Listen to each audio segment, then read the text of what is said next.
نحن نتحدى أهل البدع والأهواء، أهل البدع العقائدية وأهل البدع السياسية، أن نقول بيننا وبينكم السلف، بيننا وبينكم الكتب. كان أحمد يقول البدع بيننا وبينكم الجنائز. الحمد لله رب العالمين، وأشهد أن لا إله إلا الله وحده لا شريك له، وأشهد أن محمدا عبده ورسوله۔ محترم حاضرین، اللہ کے فضل اور اس کی توفیق سے جو کہ التقوی و آثارها و اوصاف المتقین و جزاؤہم، اس کا درس الحمدللہ مکمل ہوا، اس کی نشست مکمل ہوئی۔ اب دوبارہ درس کا سلسلہ شروع ہونے جا رہا ہے۔ آپ تمام احباب سے گزارش ہے کہ میں نے صبح میں دیکھا الحمدللہ تمام احباب پوری یکسوئی کے ساتھ، پوری دل جمعی کے ساتھ، پوری توجہ کے ساتھ دروس کو سن رہے تھے۔ آپ اسی چیز کو باقی رکھیں، اور جو احباب بھی اپنا فون جو ہے سائلنٹ میں نہیں کیے ہیں، ان احباب سے گزارش ہے کہ وہ اپنا فون سائلنٹ میں کر لیں اور مجلس کے آداب کا خیال رکھیں۔ جیسا کہ صحابہ اکرام کے تعلق سے میں نے آپ سے کہا کہ صحابہ اکرام کہتے ہیں کہ ہم اللہ کے نبی صلی اللہ علیہ وسلم کے درس میں اور آپ کے وعظ میں اس طرح بیٹھتے تھے کہ گویا ہمارے سروں پر پرندے بیٹھے ہوئے ہیں۔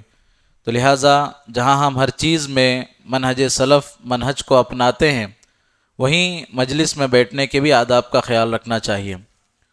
اور اسی طرح مسجد ابوبکر کے ذمہ داران کا میں شکر گزار ہوں کہ انہوں نے جو بھی دور علمیہ میں مشارکین ہیں ان کے لیے کھانے کا بہترین نظم کیا الحمدللہ۔ اب آپ کے سامنے جس کتاب کی شرح ہونے والی ہے وہ ہے ضرورت العنایہ بفقہ السلف۔ شیخ کو دعوت دینے سے پہلے شیخ محترم کا مختصر سا تعارف آپ کے سامنے پیش کیے دیتا ہوں۔ شیخ محترم ابتدائی تعلیم سے لے کر عالمیت تک کی تعلیم آپ نے جامعہ محمدیہ بنگلور میں حاصل کیا ہے، اور فضیلت کی تعلیم کے لیے شیخ نے جامعہ محمدیہ منصورہ مالیگاؤں کا رخ کیا، وہاں سے فضیلت کی تعلیم مکمل کی، اور وہاں سے آنے کے بعد حسن میں آپ امامت و خطابت کے فرائض انجام دیتے رہے۔ اس کے بعد بحمد اللہ نے موقع دیا اعلیٰ تعلیم کا، تو شیخ نے مدینۃ الرسول کا رخ کیا اور 4 سالوں تک وہاں تعلیم حاصل کرتے رہے۔ وہاں سے آنے کے بعد شیخ تعلیم کے مکمل کرنے کے بعد اپنے ہی شہر میسور تشریف لائے۔ شہر میسور کی قدیم مرکزی مسجد سلفیہ لشکر محلہ آپ بحیثیت خطیب خدمات انجام دے رہے ہیں، اور ساتھ ہی ساتھ میسور کا مشہور و معروف ادارہ مفتاح الجنہ لتحفیظ القرآن میں فی الوقت تدریس کے فرائض انجام دے رہے ہیں الحمدللہ۔ اور شیخ کے وقتاً فوقتاً میسور شہر اور مختلف جگہوں پر الحمدللہ علمی دروس ہوتے رہتے ہیں۔ اللہ تبارک و تعالیٰ سے دعا ہے کہ اللہ تبارک و تعالیٰ شیخ سے تا دم حیات دینی خدمات لیتا رہے۔ اللہ تبارک و تعالیٰ اپنے حفظ و امان میں رکھے، صحت و عافیت کے ساتھ رکھے۔ دعا گو ہوں رب العالمین سے کہ اللہ تبارک و تعالیٰ جو بھی ہم سنتے ہیں دنیا اور آخرت کی کامیابی کا ذریعہ بنائے۔ میں شیخ کو دعوت دیتا ہوں کہ شیخ کے ذمے جو کتاب دی گئی ہے، شیخ محترم سے گزارش ہے کہ اس کی وضاحت کریں۔ السلام علیکم ورحمۃ اللہ وبرکاتہ۔ الحمد للہ رب العالمین، وصلی اللہ وسلم وبارک علی عبدہ ورسولہ محمد وعلی آلہ وصحبہ اجمعین وعلی من تبعہم بإحسان الی یوم الدین، اما بعد۔ معزز حاضرین، الحمدللہ اللہ سبحانہ وتعالیٰ کا فضل و کرم ہے کہ ہم یہاں پر ایک دینی اور علمی مجلس میں شریک ہوئے ہیں، جس مجلس اور جس درس کا عنوان ہے امام ربیع بن ہادی مدخلی رحمہ اللہ، جو کہ معروف عالم دین ہیں عالم عرب کے، جن کے علم کے ذریعے سے اللہ تعالیٰ نے پوری امت کو نفع پہنچایا اور لوگ ان سے استفادہ کر رہے ہیں۔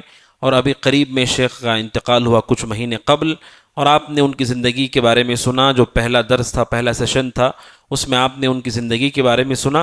شیخ رحمہ اللہ کی کئی کتابیں ہیں، ان میں سے جس کتاب کا درس یا خلاصہ مجھے آپ کے سامنے رکھنا ہے اس کا نام ہے ضرورت العنایہ بفقہ السلف۔ عنوان ہے کتاب کا ضرورت العنایہ بفقہ السلف۔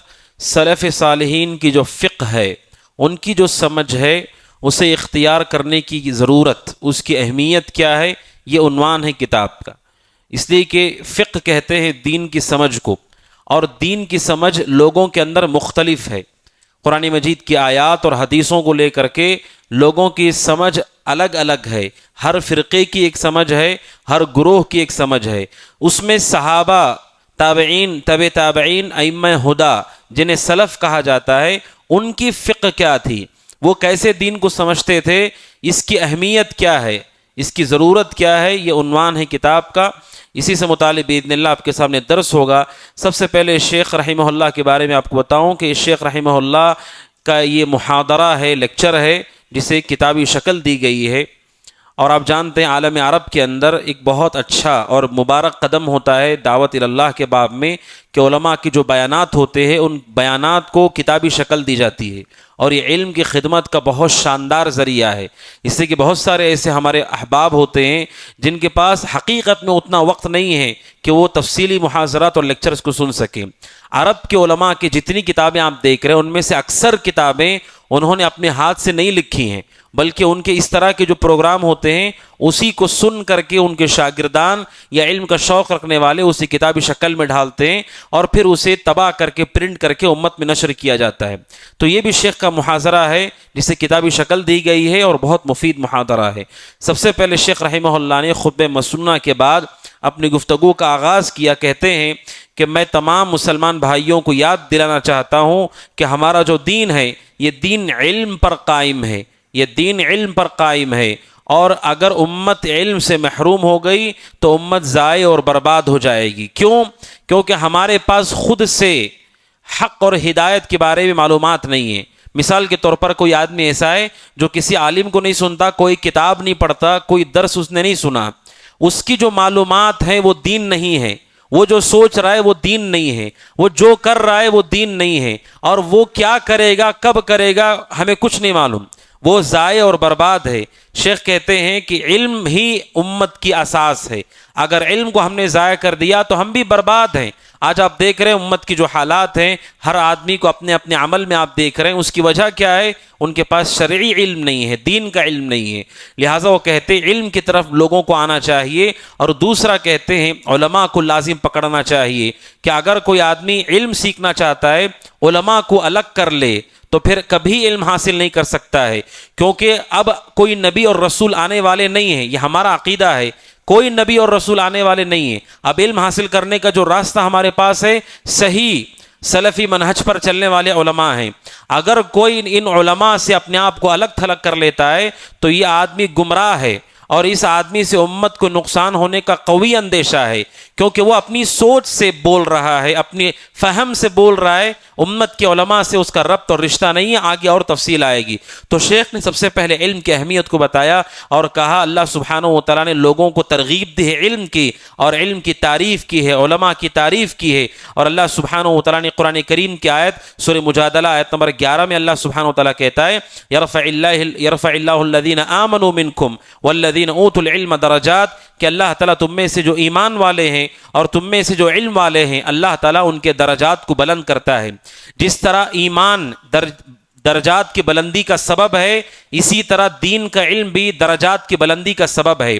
ہمارے یہاں لوگوں کا یہ تصور ہے عبادت میں آپ جتنے آگے ہیں آپ پرہیزگار ہیں، یقیناً پرہیزگار ہیں، لیکن قرآن کی آیت یہ کہتی ہے کہ صرف ایمان سے درجے نہیں بلند ہوتے ہیں، ایمان کے علاوہ اللہ تعالیٰ علم سے درجات کو بلند کرتا ہے۔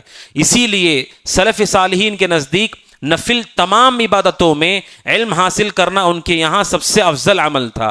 حضرت ابو ہریرہ سے اور دیگر صحابہ سے جو مشہور معروف بات منقول ہے کہ وہ 1000 رکعت سے زیادہ افضل مانتے تھے علم کے کسی باب کو سیکھ لے کوئی، 1000 رکعت سے بہتر ہے۔ اسی لیے ابو موسیٰ اشعری رضی اللہ تعالیٰ کہتے ہیں عبداللہ بن مسعود کے درس میں بیٹھنا میرے نزدیک 1 سال کے عمل سے زیادہ بہتر ہے، 1 سال نیک کام کرنے سے بہتر ہے۔ کیوں؟ کیونکہ علم آنے سے آدمی اپنی بھی اصلاح کرتا ہے، دوسروں کی بھی اصلاح کرتا ہے، گمراہی سے اپنے آپ کو بچا لیتا ہے۔ تو علم کی اللہ سبحانہ و تعالیٰ نے تعریف کی ہے کہ اللہ تعالیٰ علم کے ذریعے سے لوگوں کے درجات کو بلند کرتا ہے۔ لہٰذا علم کا شوق پیدا کیجئے۔ ہم میں سے بعض لوگوں کو یہ دیکھا جاتا ہے کہ ایسے لگتا ہے گویا کہ وہ علم کو عبادت سے کم درجے کا مانتے ہیں، اور یہ بنیادی غلطی ہے۔ علم بھی عبادت ہے۔ امام مالک رحمہ اللہ درس دے رہے تھے، کوئی آدمی نماز پڑھنے کے لیے کھڑا ہوا تو امام مالک نے اسے کہا بیٹھ جاؤ، تم جس میں ہو وہ خیر ہی ہے، نماز پڑھنے کے لیے تم جا رہے ہو، نماز بھی خیر ہے، تم جس جگہ پر بیٹھے ہو یہ بھی خیر ہی ہے. یعنی امام مالک رحمہ اللہ نے اسے نماز کے برابر علم کو دین اور عبادت کے طور پر اس کے سامنے بیان کیا. لہٰذا اپنے عقیدے کی ہمیں اصلاح کرنی ہے کہ شرعی علم یہ عبادت ہے، اللہ تعالیٰ اس کے ذریعے سے ہمارے درجات کو بلند کرتا ہے. اور شیخ رحمہ اللہ کہتے ہیں جو عالم دین ہے وہ مجاہد فی سبیل اللہ سے زیادہ افضل ہے. جو عالم دین ہے مجاہد فی سبیل اللہ سے افضل ہے. یہ شیخ کی اپنی بات نہیں ہے، کئی سلف سے یہ منقول ہے کہ وہ اللہ کے راستے میں لڑنے والے سے زیادہ عالم دین کو افضل سمجھتے تھے. کیوں؟ کیونکہ جو عالم دین ہے اللہ کے راستے میں شہید ہونا یہ بڑی سعادت کی بات ہے. لیکن شیخ بن باز رحمہ اللہ کہتے ہیں اللہ کے راستے میں زندہ رہنا اس سے مشکل چیز ہے.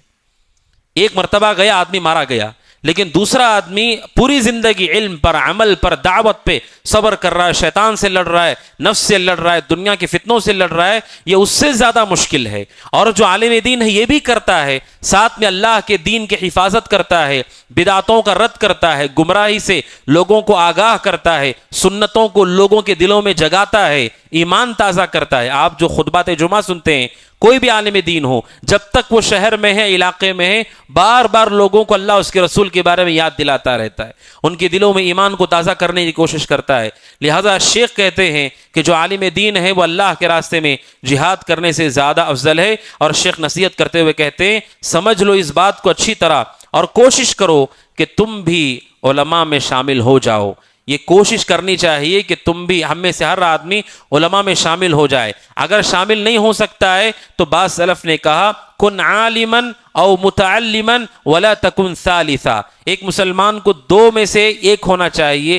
کہا یا تو عالم بنو یا پھر طالب علم بنو، تیسرا نہ بنو.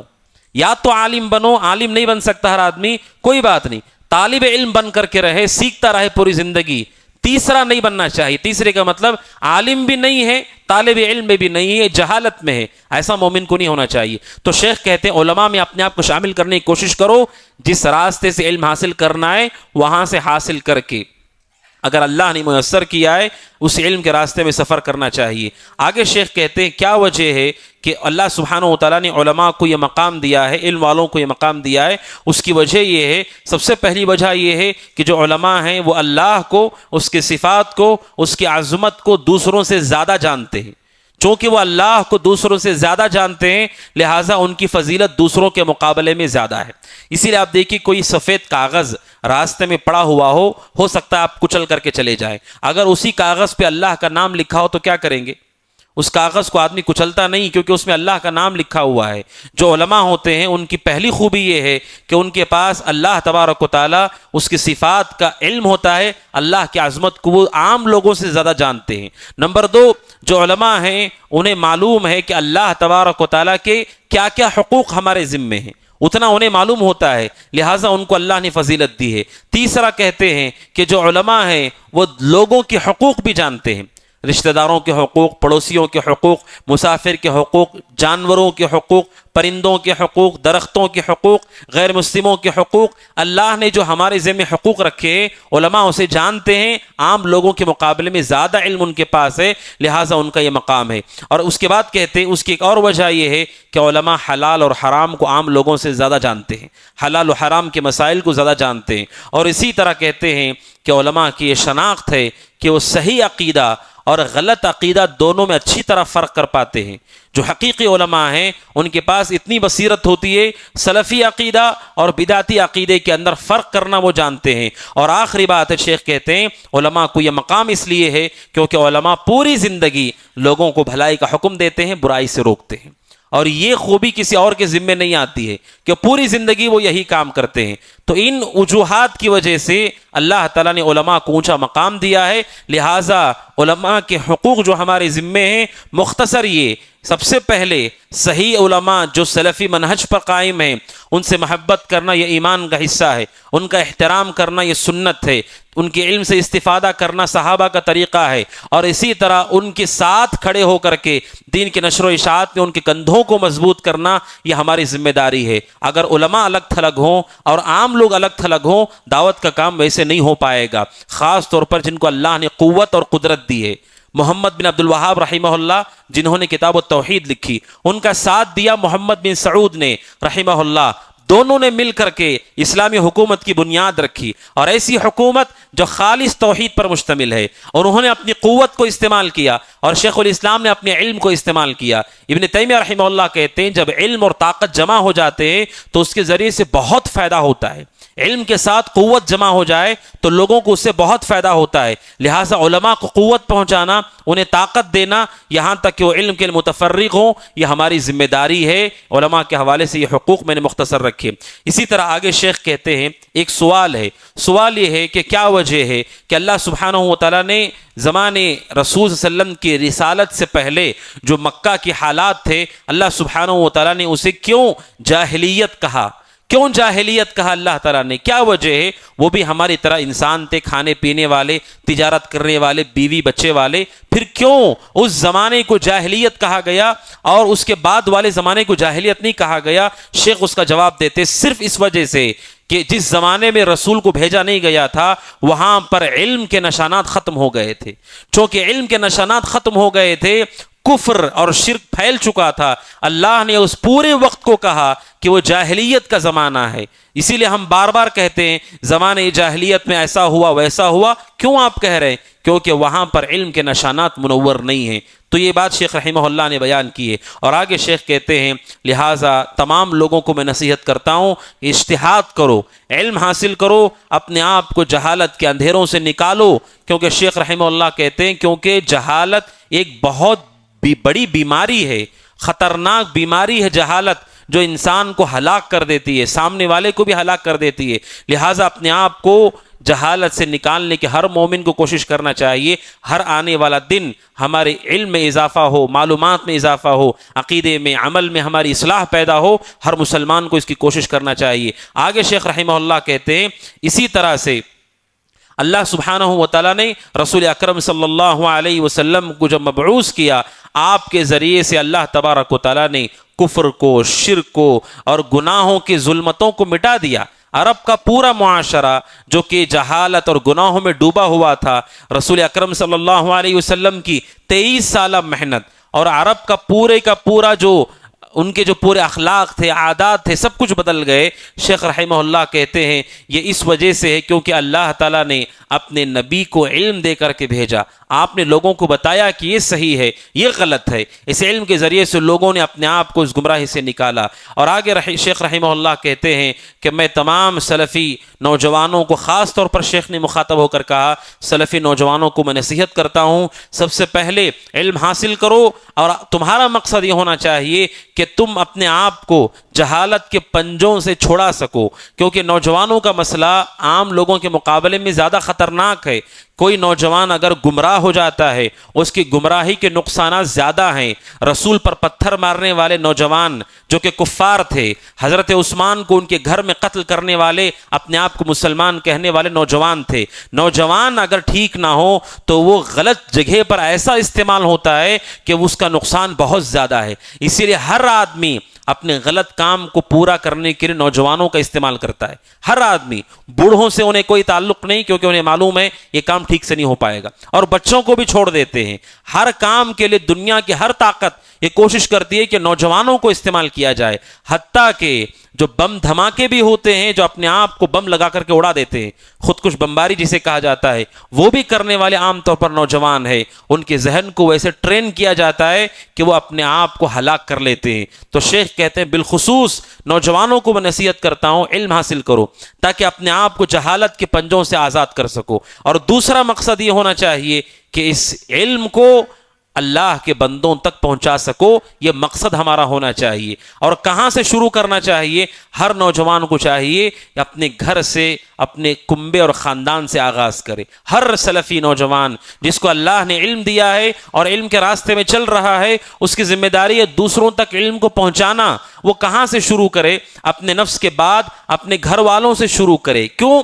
کیونکہ قرآن نے بھی نبی کو یہی کہا وَأَنذِرْ عَشِيرَتَكَ الْأَقْرَبِينَ، اے اللہ کے نبی اپنے قریبی رشتہ داروں کو اللہ سے ڈرائیے، لہٰذا ان سے اپنے آپ سے، پھر رشتہ داروں سے شروع کرے۔ یہ بہت بڑی غلطی ہے سلفی نوجوانوں میں بعض، کہ وہ جیسے ہی علم آتا ہے، علم آنے کے بعد ان کی پوری دلچسپی صرف فقہ اور فتاووں میں ہوتی ہے، فتوے دینے میں اور فقہی مسائل میں الجھنے میں ان کا شوق ہوتا ہے. یہ اچھا نہیں ہے. فقہی مسائل اور حلال و حرام کے مسائل یہ لذت کے لیے یا پھر تفرقہ یا ایک دوسرے کو کھینچنے کے لیے نہیں ہے. فقہی مسائل دین کا ایک حصہ ہے.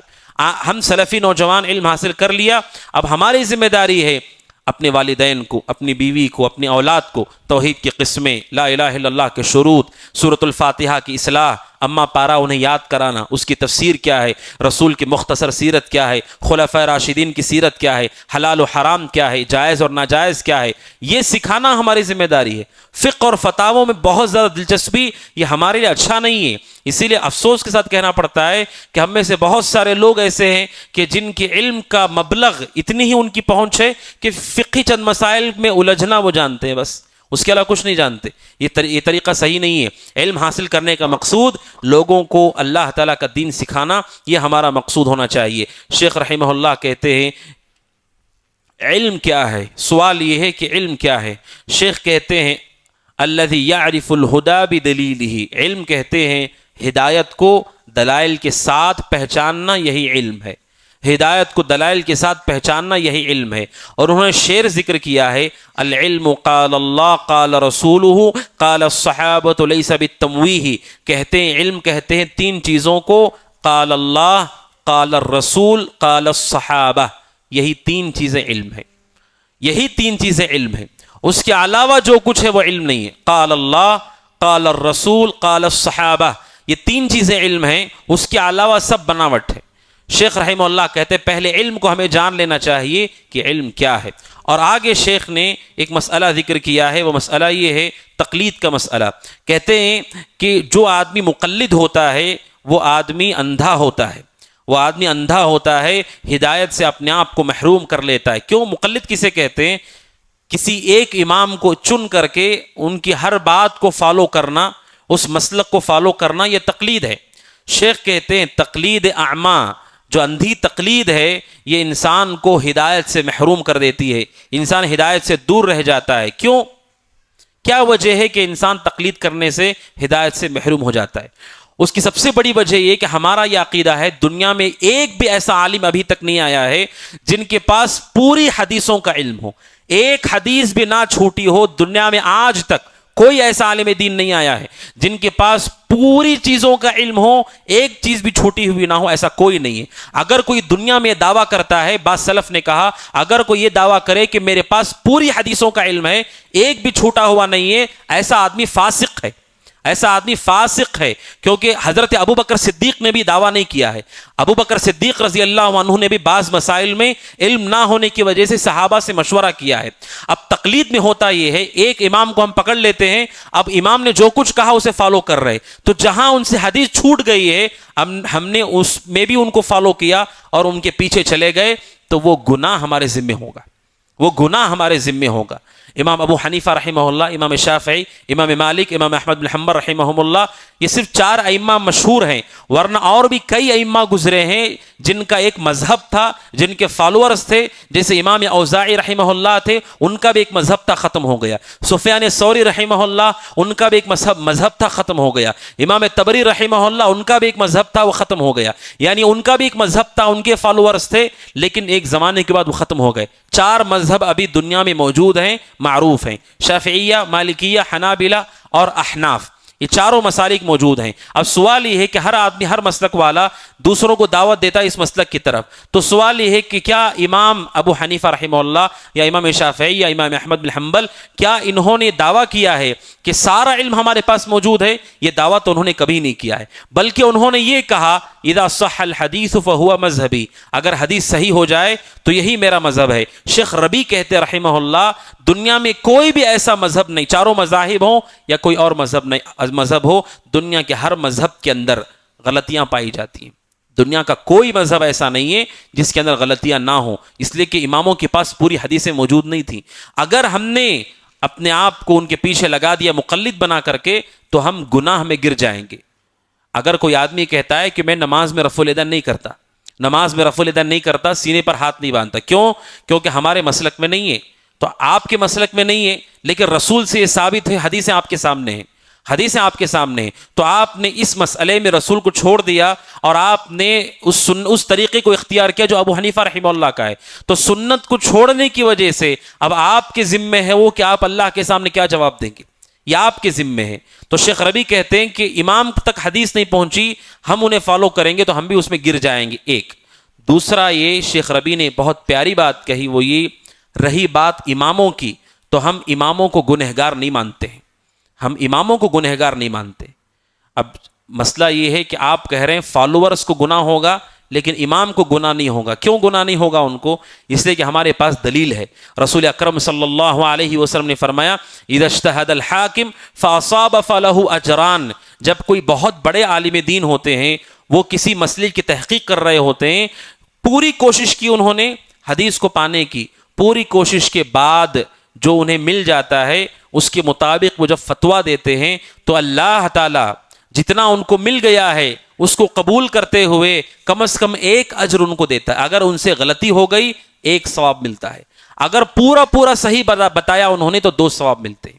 مسئلے کو آپ سمجھیے، جہاں تک ائمہ کی بات ہے شیخ ربیع کہتے ہیں انہیں گناہ نہیں ہوتا ہے، چاہے کوئی بھی امام دنیا کے گزرے ہوں جنہوں نے دین کی خدمت کی ہو، انہوں نے پوری کوشش کی حدیثوں کو پانے کی لیکن حدیثیں ان کو مل نہیں سکی، تو انہوں نے جتنا ان کے پاس میسر تھا اسی کے اندر کوشش کر کے لوگوں کو رہنمائی کی، تو چونکہ انہوں نے محنت کی اللہ کے دین کے لیے انہیں ثواب مل جائے گا، یا تو 1 ملے گا یا تو 2 ثواب ملیں گے۔ لیکن جو مقلدین ہیں ان کے سامنے حدیث آ گئی، چونکہ امام کے پاس نہیں آئی تھی، ہمارے سامنے حدیث آ گئی، اگر ہم نے اسے چھوڑ دیا تو ہم گمراہ ہو جائیں گے، اگر ہم نے چھوڑ دیا تو ہم گمراہ ہو جائیں گے۔ تو شیخ رحمہ اللہ کہتے ہیں کہ رہی بات مقلد کی، اگر وہ سنت کو چھوڑ دے تو وہ گنہگار ہو جائے گا، لیکن جو امام ہیں وہ اپنی اجتہاد کی وجہ سے اللہ تعالیٰ انہیں اجر و ثواب عطا کرے گا۔ آگے شیخ رحمہ اللہ اپنے اصل موضوع کی طرف آتے ہوئے کہتے ہیں کہ فقہ السلف، جب ہم کہتے ہیں سلف صالحین کی سمجھ، شیخ رحمہ اللہ کہتے ہیں اگر سلف کے فہم کو اختیار نہ کیا جائے تو ہم کسی بھی باطل کا رد نہیں کر سکتے، کسی بھی غلط چیز کا رد نہیں کر سکتے، اس لیے کہ قرآن و حدیث، قرآن کی جو آیات ہیں اور رسول اکرم صلی اللہ علیہ وسلم کی جو باتیں ہیں، ان باتوں کا کیا مفہوم ہے، اس مفہوم کو کھینچ تان کر کے آپ کچھ بھی ثابت کر سکتے، کھینچ تان کر کے کچھ بھی ثابت کر سکتے۔ کیوں؟ کیونکہ جو جملے ہوتے ہیں، سینٹنس ہوتے ہیں، سینٹنس کا کے کئی مطلب ہو سکتے ہیں، کئی معانی اس کے ہو سکتے ہیں۔ جیسے میں کہوں ٹھیک ہے میں انہیں دیکھ لوں گا، اگر میں کہوں ٹھیک ہے میں انہیں دیکھ لوں گا، 2 مطلب ہو سکتے ہیں۔ دیکھ لوں گا یعنی میں ان سے بدلہ لوں گا، میں ان سے بدلہ لوں گا۔ دوسرا معنی ٹھیک ہے وہ بیمار ہے، میں دیکھ لوں گا، جا کے ان کی عیادت کر لوں گا۔ جملہ ایک ہے لیکن 2 معنی اس سے نکلتے ہیں۔ یہی بات قرآن کریم کی اور سنت کی ہے کہ لوگ کھینچ تان کر کے اپنی طرف سے اس کے معنی مطالب لیتے ہیں۔ اسی لیے دنیا میں جتنے گمراہ فرقے ہیں، ہر فرقے کے پاس قرآن بھی ہے اور حدیث بھی ہے، ان کی لائبریریوں کے اندر بھی حدیث کی کتابیں رکھی ہیں، لیکن وہ حدیثوں سے کھینچ تان کر کے مفہوم بیان کرتے ہیں۔ تو سلف کی فقہ کیوں ضروری ہے؟ کیونکہ سلف کی فقہ کے ذریعے سے اس میں کیا بات حقیقی ہے وہ طے ہو جاتی۔ مثال کے طور پر میرے سامنے کوئی موجود تھے، میں جب بول رہا تھا میں ان کو دیکھ لوں گا، میرے سامنے کوئی موجود تھے، وہ جانتے ہیں کہ میرے کہنے کا کیا مطلب ہے، وہ بتائیں گے کہ شیخ کسی بیمار کے بارے میں بول رہے تھے کہ میں ان کو جا کے دیکھ لوں گا۔ لیکن کوئی آدمی باہر کھڑا ہے، اس نے صرف اتنا سنا کہ میں نے کہا اسے دیکھ لوں گا، وہ سمجھ رہا ہے کہ انہوں نے کہا ان سے بدلہ لے گا، وہ سمجھ رہے ہیں آپ؟ تو اس طرح سے قرآن و حدیث کے غلط مفاہیم لیے جاتے ہیں۔ سلف کی فقہ کو اگر کوئی فالو کرتا ہے تو شیخ رحمہ اللہ کہتے ہیں اس سے انسان گمراہی سے محفوظ ہوتا ہے، اور کسی بھی بدعت اور گمراہی پر ہم رد نہیں کر سکتے، جواب نہیں دے سکتے جب تک صحابہ کو سامنے نہ کھڑا کرے، ہم اس کا جواب نہیں دے سکتے، کیونکہ صحابہ سے ہی طے ہوتا ہے۔ اس کی مثال دیتا ہوں عید میلاد سے، قرآن کی آیت ہے، اللہ سبحانہ و تعالیٰ کہتا ہے قل بفضل اللہ وبرحمتہ فبذلک فلیفرحوا، اے اللہ کے نبی آپ کہیے اللہ کے فضل اور رحمت سے لوگوں کو خوش ہو جانا چاہیے، اللہ کے فضل سے اور اللہ کی رحمت سے لوگوں کو خوش ہو جانا چاہیے۔ سوال کرتا ہے ایک شخص، اب بتاؤ رسول اللہ کی رحمت ہیں کہ نہیں ہے؟ رسول اللہ کی رحمت ہیں کہ نہیں ہے؟ رسول رحمت ہیں، بلکہ قرآن کہتا ہے وما ارسلناک الا رحمت للعالمین، آپ تو تمام جہان کے لیے رحمت ہیں۔ تو قرآن کہتا ہے رحمت کی وجہ سے خوش ہو جاؤ، تو رسول کا آنا تو رحمت ہے، اس پر اگر ہم خوش ہو جائیں تو کیا حرج ہے؟ کہاں سے دلیل دی انہوں نے؟ قرآن کریم سے. اور اگر کوئی آدمی سادے ذہن سے سنے گا چونکہ رسول بھی رحمت ہیں اور اللہ کہہ رہا ہے رحمت پہ خوش ہونا چاہیے, تو ہم کہیں گے ٹھیک ہے, اس کا مطلب عید میلاد بھی صحیح ہے. لیکن ہم کہتے ہیں تمہارے ہمارے درمیان صحابہ اور سلف ہیں.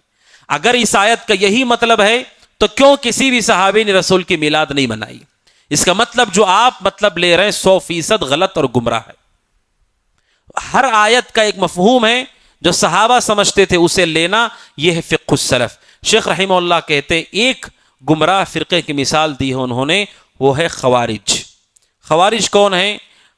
خوارج ایک گمراہ فرقہ ہے, ایک ایسا فرقہ جس کے بارے میں رسول اکرم صلی اللہ علیہ وسلم نے نام لے کر کے ان کی گمراہی سے امت کو آگاہ کیا ہے. رسول نے اس بدعتی فرقے کا نام لیا, الخوارج کلاب النار. ایک فرقہ جس کا آپ نے نام لے کر کے رد کیا ہے وہ ہے خوارج. یہ خوارج کون ہے؟ خوارج یہ وہ لوگ ہیں جو بڑے دین کو لے کر کے متحمس لوگ, دین پر عمل کرنے کا جذبہ, دین کو لاگو کرنے کا جذبہ, لوگوں کو گناہ سے روکنے کا جذبہ, لیکن ان کا جذبہ حد سے زیادہ آگے چلا گیا, وہ سنت سے باہر چلے گئے, سنت سے باہر چلے گئے. اس جذبے میں آ کر کے انہوں نے صحابہ تک کو کافر کہا, صحابہ سے جنگ کی. حضرت علی رضی اللہ تعالیٰ عنہ سے انہوں نے نہروان نامی جگہ پر جنگ کی ہے. اب سوچی, صحابی سے جنگ کی, حضرت عثمان رضی اللہ عنہ کو قتل کر دیا, دوسرے صحابہ کو کافر کہا, امہات المؤمنین کا بھی احترام نہیں کیا. یہ کون لوگ ہیں؟ اپنے آپ کو پکے طور پر ایمان والے سمجھنے والے لوگ.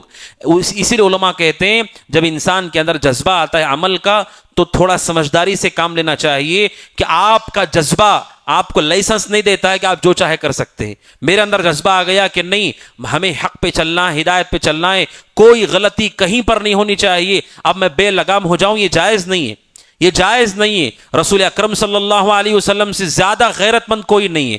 13 سال تک آپ کافروں کے بیچ میں رہے, آپ کے سامنے بتوں کی پرستش ہوتی رہی, لیکن آپ نے ظلمن کسی پر ہاتھ نہیں اٹھایا, کسی کو قتل نہیں کیا ہے, نہ آپ نے کوئی ایسی کارروائی کی ہے جو درست نہ ہو. آپ سے بڑھ کر صبر کرنے والا کون ہے؟ جذبے میں آ کر کے اپنی طرف سے کوئی اقدام کر دینا, یہ خوارج کا منہج رہا ہے. خوارج صحابہ سے الگ کیسے ہوئے؟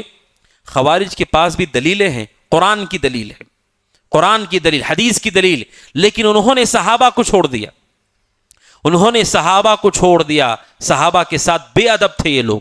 لہٰذا آپ ان کی فقہ کو دیکھیں گے, ان کے مسائل کو دیکھیں گے, ان کے عقیدوں کو دیکھیں گے, آپ کو افسوس ہوگا. اسی لیے ایک مشہور فرقہ ہے خوارج کا جن کا نام ہے الازارقہ. الازارقہ ایک مشہور فرقہ ہے خوارج کا. خوارج کے اندر بھی کئی فرقے ہیں, ان میں سے ایک فرقہ الازارقہ جو اس کتاب میں مذکور ہے. اس فرقے کا جو لیڈر ہے اس کا نام ہے نافع بن ازرق. نافع بن ازرق یہ صحابہ کے زمانے میں موجود تھا, اور اس قدر گھٹیا انسان تھا یہ کہ صحابہ اکرام میں سے جو علماء تھے ان کو پریشان کرتا تھا. ابن کثیر رحمہ اللہ نے نقل کیا ہے کہ عبداللہ بن عباس رضی اللہ عنہما کی مجلس میں آ کر کے الٹے سیدھے سوالات کر کے انہیں پریشان کرنے کی کوشش کرتا تھا. اللہ تعالیٰ ان کو تباہ کرے, انہوں نے صحابہ کو بھی نہیں چھوڑا ہے. عبداللہ بن عباس کی مجلس میں آ کر کے الٹے سیدھے سوالات کر کے انہیں پریشان کرنے والا خارجی نافع بن ازرق, اس کے بارے میں ابن کثیر رحمہ اللہ نقل کیا ہے. ایک مرتبہ ابن عباس درس دے رہے تھے, درس کے دوران انہوں نے ہدہد پرندے کے بارے میں بتایا جو سورہ نمل میں اللہ نے بیان کیا ہے. ہدہد پرندہ کیا کرتا تھا سلیمان علیہ السلام کے لیے؟ وہ اڑتا تھا اور جہاں جہاں پانی کی جگہیں ہیں وہ دیکھ کر کے آتا تھا اور ابن عباس کو سلیمان علیہ السلام کو بیان کرتا تھا.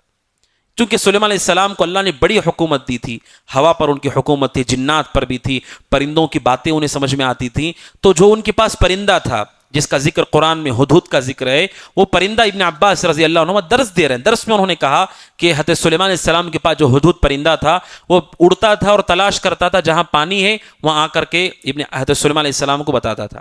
تو یہ اس درس میں بیٹھا ہوا تھا, کھڑا ہو گیا اور اس نے کھڑے ہو کر کے کہا قف یا ابن عباس, کہا رک جائیے, ٹھہر جائیے, روک دیجئے آپ کے درس کو, اور کہا غلبت اليوم, کہا ابن عباس آج آپ پھنس گئے.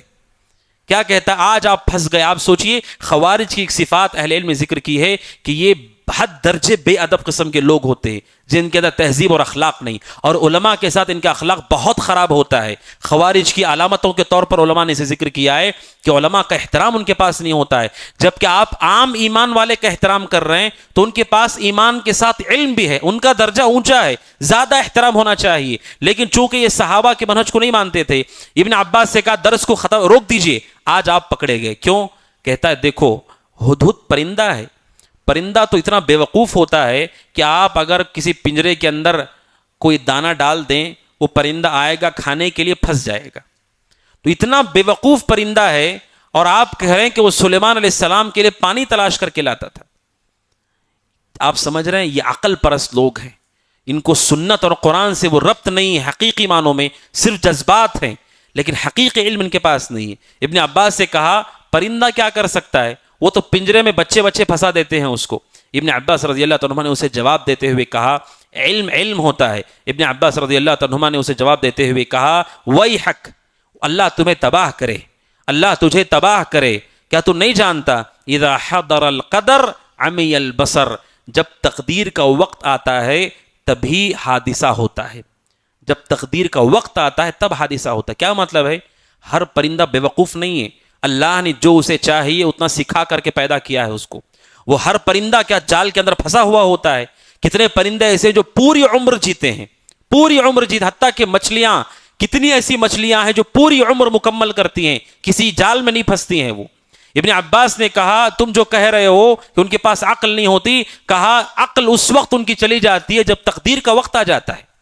جب تقدیر کا وقت آ گیا تو پرندہ پھنس جائے گا، لیکن پرندے کے پھنسنے کا مطلب نہیں کہ وہ بے وقوف پرندہ ہے، راستے میں مرے ہوئے ہیں، نہیں، وہ باقاعدہ ان کے اپنے گھر بناتے ہیں، شاندار ان کے گھر ہوتے ہیں، انسان حیران ہوتا ہے کہ گھر کیسے بنا رہے ہیں، ان کے اپنے بچے ہوتے ہیں، ان کی پرورش کرتے ہیں، رزق کی تلاش میں جاتے ہیں، بلکہ دنیا کے کونے کونے کا سفر کرتے ہیں، نہ انٹرنیٹ ہے ان کے پاس، کچھ نہیں ہے، چھوٹے سے چہرے، چھوٹا سر ان کا آپ دیکھ رہے ہیں۔ اسی لیے آپ دیکھیں جو باز ہے اور چیل ہے، ایسے کئی پرندے دور دراز کا سفر کر کے لوٹتے ہیں، کوئی علم نہیں، کوئی انٹرنیٹ نہیں، کچھ نہیں ان کے پاس۔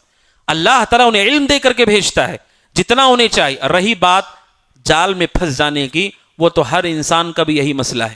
تقدیر کا وقت آ گیا ایکسیڈنٹ ہو جاتا ہے، تقدیر کا وقت آ گیا آدمی ڈوب جاتا ہے، تقدیر کا وقت آ گیا دل رک جاتا ہے، تقدیر کا وقت آ گیا تب تو کوئی احتیاط فائدہ نہیں دیتا ہے۔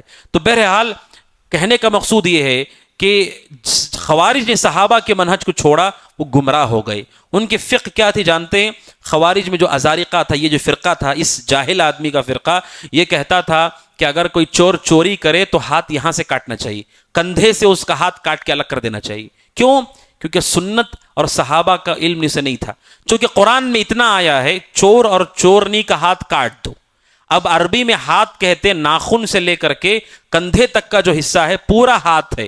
تو چونکہ سنت اور صحابہ کو فالو نہیں کرتے تھے، اس لیے اس نے کہا چونکہ قرآن میں آیا ہے ہاتھ کاٹ دو، تو وہ کوئی چوری کرتا ان کے درمیان تو وہ کندھے سے اس کا ہاتھ کٹوا دیتا تھا۔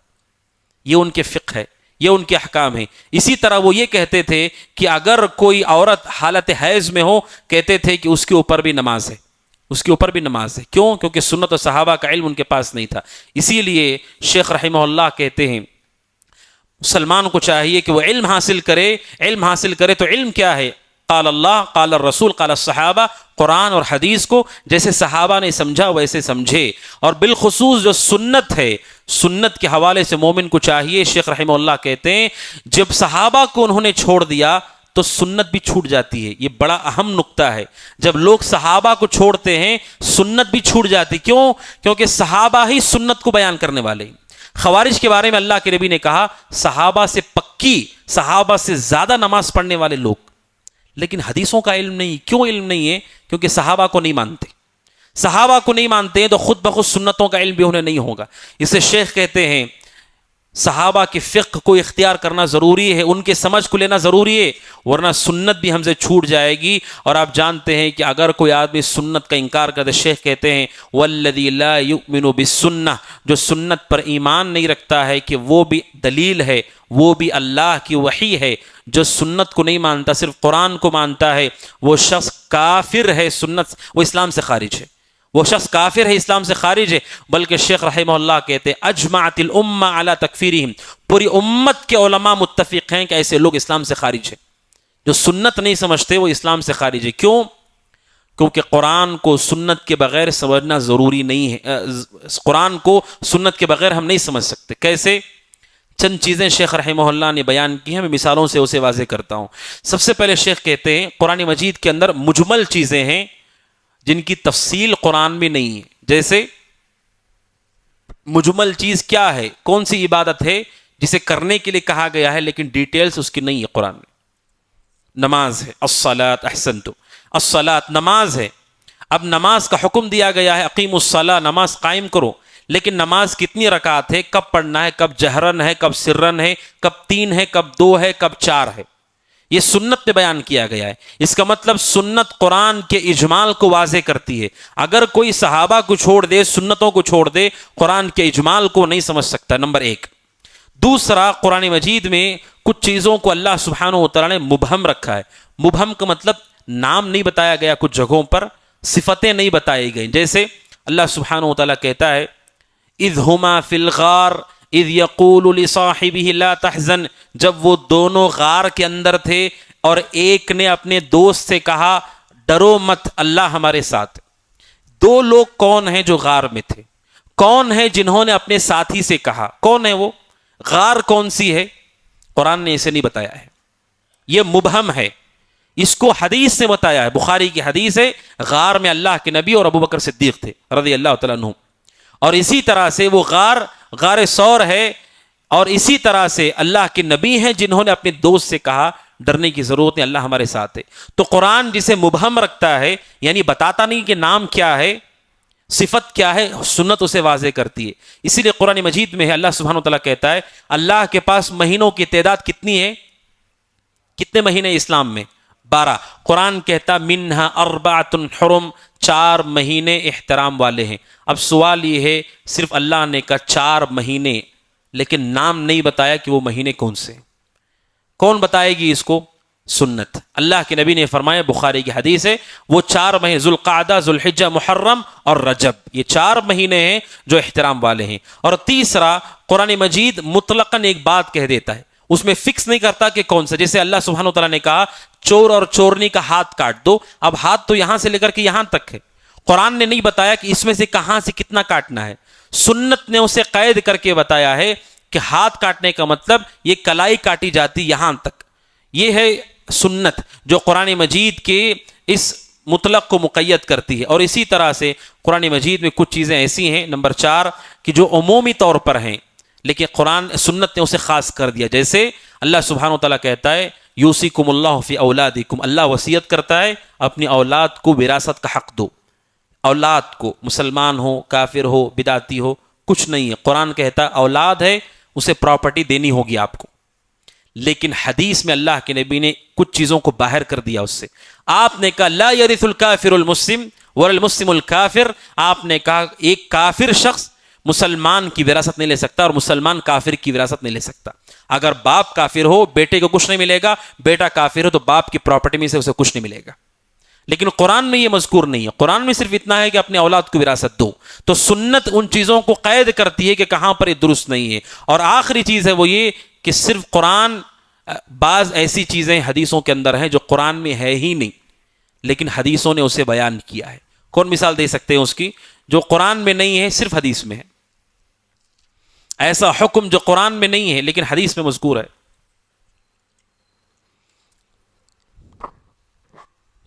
تکفین، اللہ سبحانہ و تعالیٰ نے ہم لوگوں کو جو قرآن مجید میں تعلیمات دی ہیں تو کیا صرف یہی تعلیمات ہیں، اضافی سنت میں کچھ نہیں ہے؟ جواب ہے کہ ہاں، سنت جہاں پر وضاحت کرتی ہے، بیان کرتی ہے، تائید کرتی ہے، وہیں پر سنت میں کچھ ایسی چیزیں ہیں جو قرآن میں نہیں ہیں۔ جیسے اللہ کے نبی صلی اللہ علیہ وسلم نے سونے اور ریشم کے بارے میں کہا کہ سونا اور ریشم میری امت کے مردوں پر حرام ہے لیکن عورتوں کے لیے حلال ہے۔ قرآن میں نہیں ہے، قرآن میں یہ نہیں ہے، یہ صرف حدیث میں مذکور ہے۔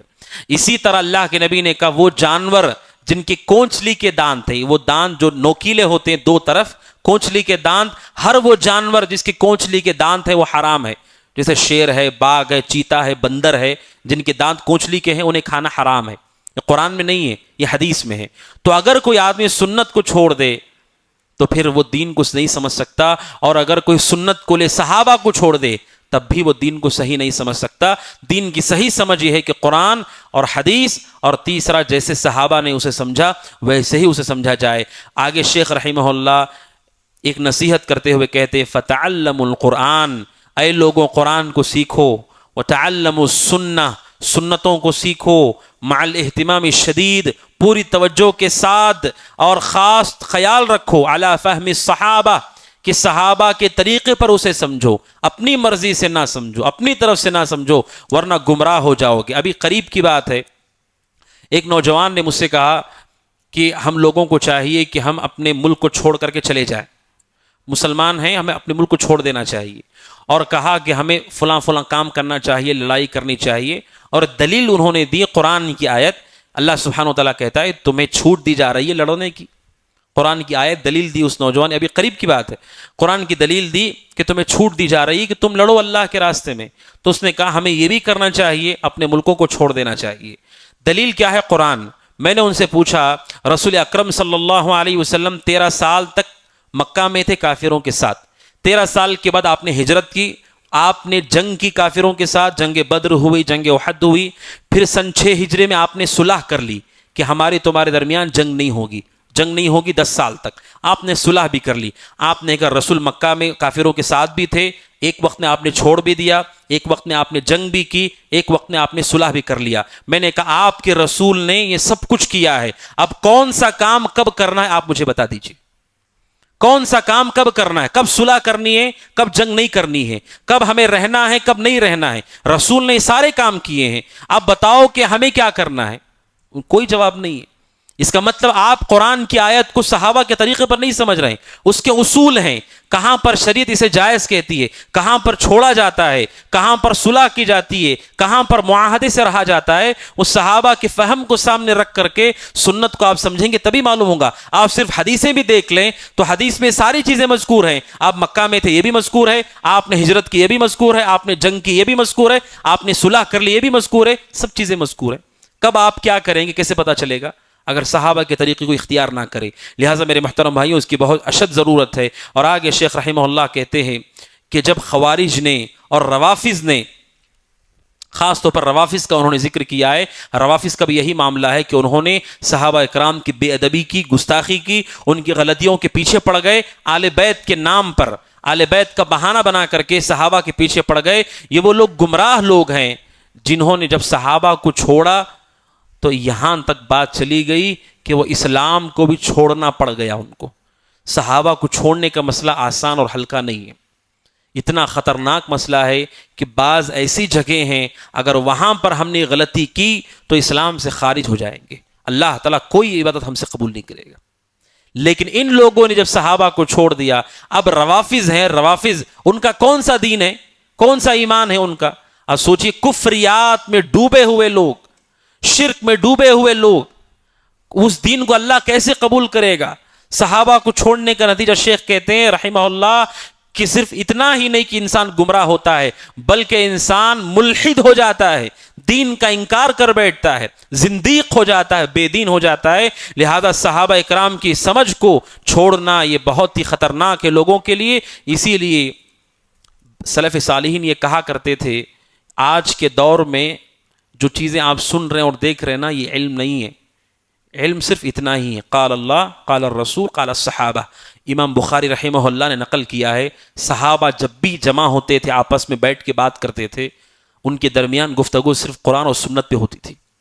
صحابہ قرآن اور سنت پہ بات کرتے تھے، اور جو سلف تھے قرآن سنت اور صحابہ کیا کرتے تھے اس پر بات کرتے تھے۔ یہی علم ہے، اور اس کے علاوہ جو کچھ ہے علم نہیں ہے۔ اسی لیے ایک بہت معروف تابعی ہیں ایوب السختیانی رحمہ اللہ، جن کو صغار تابعین میں سے اہل علم شمار کیا ہے۔ امام ذہبی کہتے سید العلماء، پورے علماء کے سید تھے، سردار تھے، دنیا کے چوٹی کے عالم دین۔ ان سے ان کے شاگرد نے پوچھا ایسا لگتا ہے کہ آج علم زیادہ ہے، ایسے لگتا ہے آج علم زیادہ ہے، صحابہ ان کے زمانے میں علم کم تھا۔ کیوں؟ آج جتنی کتابیں ہمارے پاس ہیں اتنی ان کے پاس نہیں، آج جو ہمارے پاس نئے وسائل ہیں ان کے پاس نہیں۔ ایسا لگتا ہے کہ علم آج زیادہ ہے، پہلے کم تھا۔ تو ایوب سختیانی رحمہ اللہ نے کہا جواب دیتے ہوئے کہ اس زمانے میں علم زیادہ تھا، اس میں کوئی شبہ نہیں۔ آج علم زیادہ نہیں ہوا ہے، آج باتیں زیادہ ہو گئی ہیں، آج باتیں زیادہ ہیں، علم نہیں ہے اس میں۔ آپ کھنگال کر کے پہنچیں گے تو ان باتوں میں کوئی دلیل نہیں ہے، کوئی فقہ نہیں ہے۔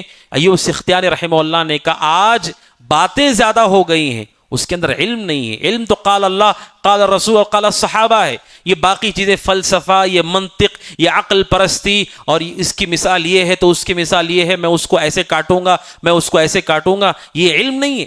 اسی لیے سلف نے علم الکلام کو رد کر دیا، علم المنطق کو رد کر دیا، سلف نے اسے قبول نہیں کیا ہے، سلف اسے نہیں مانتے۔ حتیٰ کہ سلف صالحین کافر کفار و مشرکین میں جو بڑے بڑے فلاسفہ لوگ کہتے بھی ہیں اور آج سوشل میڈیا پر بھیجتے بھی ہیں، بہت بڑا فلاسفر تھا، اس نے یہ بات کہی ہے۔ کسی سلف میں سے کسی سے پوچھا گیا کہ کیا آپ نے فلاں بہت مشہور فلسفی کی کتاب پڑھی ہے جس نے بڑی شاندار باتیں لکھی ہیں عقل کے بارے میں، زندگی میں کیا کرنا چاہیے؟ آج آپ دیکھ رہے ہیں سوشل میڈیا پر بھی ہوتا ہے، ہمیں ایسا ہونا چاہیے، زندگی میں یہ کر لو، ایسا مت کرو، معاف مت کرنا، ایسا مت کرنا۔ یہ جو باتیں آپ سن رہے ہیں سوشل میڈیا پر، کسی سلف سے پوچھا گیا کہ آپ نے فلاں کافر کی فلسفے کی کتاب پڑھی ہے؟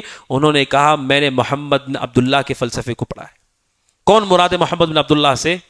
محمد رسول اللہ صلی اللہ علیہ وسلم، یعنی ان کے رہتے ہوئے مجھے اس کی ضرورت نہیں ہے۔ ہمیں کیا کرنا ہے وہ ہمیں نہیں سکھا سکتے۔ افسوس کی بات ہے اتنی فقہ کمزور ہے ہماری، کفار، مشرکین، فاسق، ناچنے گانے والے لوگ ان کے جملوں کو زندگی کا ہدف بنا کر چل رہے ہیں کہ زندگی میں یہ ہو گیا تو ایسے کرو، اپنے آپ پہ بھروسہ کرو۔ یہ جملہ مشہور ہے لوگوں میں، اپنے آپ پہ بھروسہ کرو، یہ جائز نہیں ہے۔ ہم اپنے آپ پہ بھروسہ نہیں کرتے، اللہ پہ بھروسہ کرتے۔ اللہ پہ ہمارا بھروسہ، اپنے آپ پہ بھروسہ نہیں ہے ہمارا۔ اپنے آپ کو دیکھے دنیا بھاڑ میں جائے، یہ جملہ مومن کا نہیں ہے۔ قرآن کہتا ہے کہ اہل ایمان کو لوگوں کے لیے نکالا گیا ہے، آپ کا کام ہے بھلائی کا حکم دینا، برائی سے روکنا۔ یہ جملہ قرآن کے صریح خلاف ہے، لیکن لوگ اسے خوبصورت شاندار نعرے سمجھ کے قبول کر رہے ہیں۔ یعنی یہ لوگ صحابہ کے فقہ کو نہیں اختیار کر رہے، صحابہ کی سمجھ کو انہوں نے چھوڑ دیا ہے۔ آگے شیخ رحمہ اللہ کہتے ہیں، نصیحتیں ہیں شیخ کی، چند اہم نصیحتیں بڑی تیزی کے ساتھ میں آپ کے سامنے رکھ دیتا ہوں۔ سب سے پہلے شیخ رحمہ اللہ کہتے ہیں میں آپ کو نصیحت کرتا ہوں بحفظ القرآن، قرآن مجید کو حفظ کیجیے، قرآن مجید کو حفظ کیجیے۔ اور اللہ نے جتنی استطاعت دی ہے پورے حفظ نہیں کر سکتے، پورا حفظ ہم نہیں کر سکتے، جتنا اللہ نے ہمیں طاقت دی ہے قرآن کو یاد کرنے کی کوشش کیجیے، اس میں اپنا وقت لگائیے، اپنی زندگی کا ایک وقت اس میں لگنا چاہیے۔ سلف صالحین کے بارے میں معروف ہے کہ ان کی زندگی کا ایک حصہ صرف قرآن کی تلاوت میں جاتا تھا، بلکہ ابن عباس رضی اللہ تعالیٰ عنہ نے تعجب کیا ہے کہ آخر کیا ہو گیا ہے لوگوں کو کہ بازار سے گھر آتے ہیں، دکان سے گھر آتے ہیں، گھر میں آؤ، آرام سے ٹیک لگا کر بیٹھو، کچھ آیتیں پڑھ لو قرآن کی۔ کیا بات ہے کہ اتنا بھی تم نہیں کر پا رہے ہو؟ جو زمانہ انہوں نے پایا تھا اس زمانے میں لوگ اپنی عمر کا ایک حصہ قرآن پہ لگا دیتے تھے، لہذا شیخ نے پہلی نصیحت کی قرآن کو یاد کیجیے۔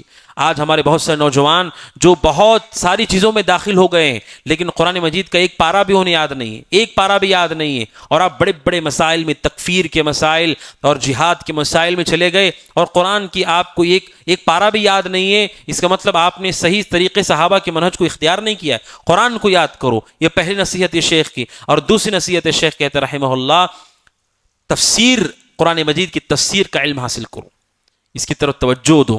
اور تفسیر میں بھی شیخ رحمہ اللہ کہتے ہیں تفسیر کیسی ہونی چاہیے؟ السلفیہ المأمونہ الموثوقہ، بھروسے مند سلفی تفسیر ہونی چاہیے قرآن کی۔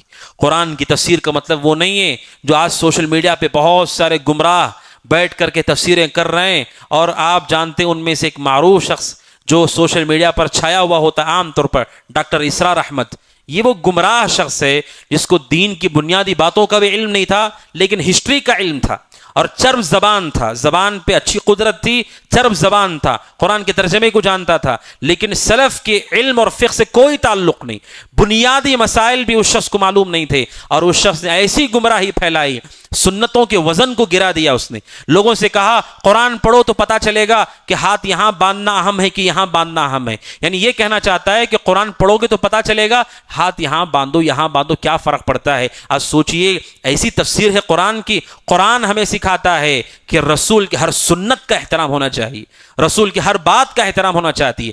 اگر آپ سلفی تفسیر سن رہے ہیں تو سلفی تفسیر سننے کے بعد آپ کی زندگی پر اثر یہ ہوگا کہ آپ صحابہ سے محبت کریں گے اور رسول سے محبت کریں گے، رسول کی چھوٹی چھوٹی سنتوں کو اختیار کریں گے۔ یہ سلفی تفسیر اور بدعتوں کی تفسیر میں فرق ہے کہ اس تفسیر سے کیا حاصل ہے۔ نوجوانوں سے کہا مسلمان سو گئے ہیں، مسلمان کیا کر رہے ہیں، کیا تیاری کی انہوں نے، ہمیں فلاں کام کرنا ہے، بڑے بڑے نعرے، اور جن کو آپ مخاطب کر رہے ہیں انہیں لا الہ الا اللہ بھی نہیں معلوم، لا الہ الا اللہ کا معنی مطلب بھی نہیں معلوم، اور صرف حکومت کے پیچھے لگے ہیں۔ حکومت اسلام میں اصل نہیں ہے۔ رسول نے ابتدا میں جب کہا کہ میں رسول ہوں، کافروں نے رسول کو حکومت پیش کی تھی کہ اگر آپ چاہیں تو ہم آپ کو بادشاہ بنانے کے لیے تیار ہیں، آپ نے ٹھکرا دیا اس کو۔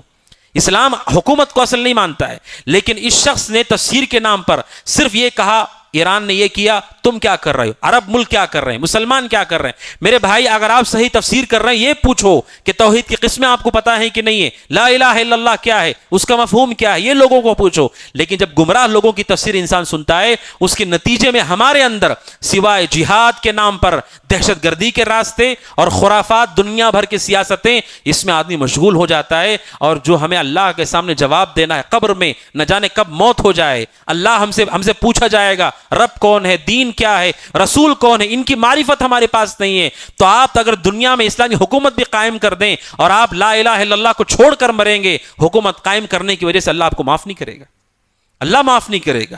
توحید اصل چیز ہے۔ لہذا شیخ کہتے ہیں تفسیریں پڑھو تو بھروسے مند لوگوں کی تفسیریں، جنہوں نے سلف کو سامنے رکھ کر کے قرآن کی تفسیر کی ہو، معتبر علماء جنہوں نے تفسیر کی ہو، اس تفسیر کو سنیے۔ اسی لیے بہت سارے لوگ کیا کرتے ہیں، قرآن کی تفسیر کو تبرک کے طور پر، کوئی قرآن کی تلاوت چل رہی ہے ساتھ میں ترجمہ بھی چل رہا ہے، اس کو وہ سن رہے ہیں، لیکن آپ اسے کیا سمجھ رہے ہیں، اس کا کیا مفہوم آپ کے ذہن میں آ رہا ہے؟ اس لیے کہ قرآن مجید کا ایک معنی ہے، ایک مفہوم ہے، کہتے ہیں معتبر علماء سے اس کی تفسیر کو حاصل کرو۔ اور رہی بات کتابوں کی، تو شیخ رحمہ اللہ نے 3 تفسیروں کا حوالہ دیا ہے۔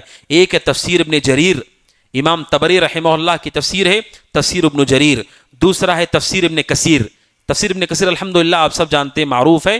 یہ اصل میں تفسیر ابن جریر الطبری کا خلاصہ ہے۔ سب سے بڑی جو تفسیر ہے ابھی وہ تفسیر امام طبری رحمہ اللہ کی سب سے بڑی تفسیر مانی جاتی ہے اور مفصل تفسیر مانی جاتی ہے، جس میں انہوں نے قرآن کی تفسیر کی ہے، اور بہت شاندار طریقہ ہے ان کا، اس تفسیر کا موقع نہیں ہے، اسی کا خلاصہ ہے تفسیر ابن کثیر۔ دونوں کتابیں بڑی شاندار ہیں، اور تفسیر ابن کثیر الحمدللہ معروف ہے۔ اور تیسری تفسیر ہے تفسیر السعدی، عبد الرحمن بن ناصر السعدی۔ یہ عالم عرب کے مشہور عالم شیخ ابن عثیمین کے استاذ ہیں، انہوں نے تفسیر لکھی، تفسیر سعدی، بڑی عظیم تفسیر ہے، اور الحمدللہ اس کا ترجمہ ٹرانسلیٹ بھی ہوا ہے، اور آپ کو مل جائے گا انٹرنیٹ کے اوپر بحمد اللہ تعالیٰ۔ تفسیر سعدی، سعدی کے نام پر کوئی اور سعدی نہیں، عبد الرحمن بن ناصر السعدی ہیں رحمہ اللہ۔ بڑی شاندار تفسیر ہے۔ انہوں نے کیا کیا ہے، پوری تفاسیر کا خلاصہ ذکر کیا ہے، بہت لمبی چوڑی تفسیر نہیں ہے، مختصر تفسیر ہے، لیکن بہت شاندار تفسیر ہے۔ اور اس کے بعد ہے تفسیر بغوی، امام بغوی رحمہ اللہ کی تفسیر، یہ بھی الحمدللہ مطبوع ہے، چھپی ہوئی ہے، اردو میں ترجمہ بھی اس کا ہو چکا ہے۔ شاندار تفسیر ہے، جس کے بارے میں ابن تیمیہ رحمہ اللہ نے کہا کہ یہ وہ تفسیر ہے جو بدعتوں سے محفوظ تفسیر ہے، اس لیے کہ آپ جانتے ہیں قرآن کی تفسیر ویسی ہوتی ہے جیسے تفسیر کرنے والا ہے۔ تفسیر کرنے والا صوفی ہے تو تفسیر بھی صوفی ہوتی ہے، تفسیر کرنے والا خارجی ہے، حکومتوں کے خلاف بھڑکاتا ہے، تفسیر کرنے والا اگر وہ معتزلی ہے، اللہ کی صفات کا انکار کرتا ہے، تفسیر کرنے والا اگر رافضی ہے، صحابہ کی گستاخیاں آپ کو دکھائے گا، اور تفسیر کرنے والا اگر سلفی ہے، صحابہ سے محبت کرنے والا اور رسول کی سنتوں کو اختیار کرنے والا، تو اس کی تفسیر بھی ویسے ہی ہوگی۔ لہٰذا تفسیر کے نام پہ دھوکہ نہیں کھانا چاہیے۔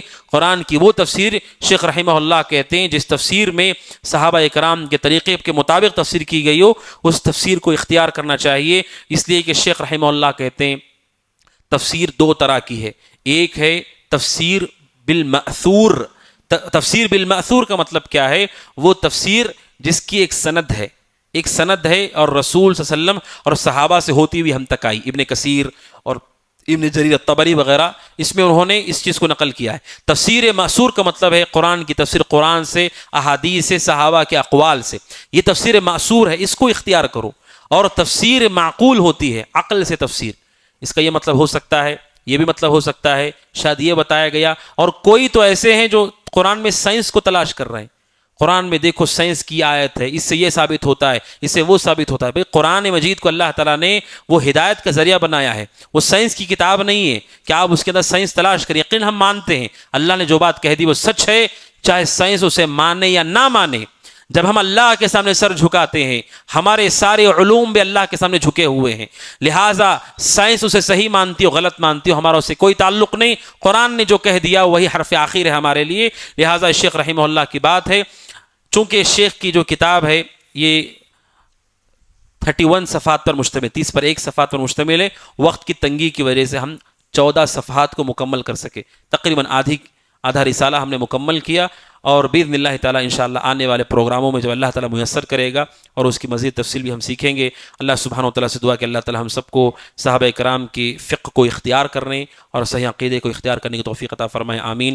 ھذا وصلی اللہ وسلم علی محمد وعلی آلہ وصحبہ اجمعین. السلام علیکم ورحمۃ اللہ وبرکاتہ. فاعلم أنه لا إله إلا الله واستغفر لذنبك وللمؤمنين والمؤمنات والله يعلم متقلبكم ومثواكم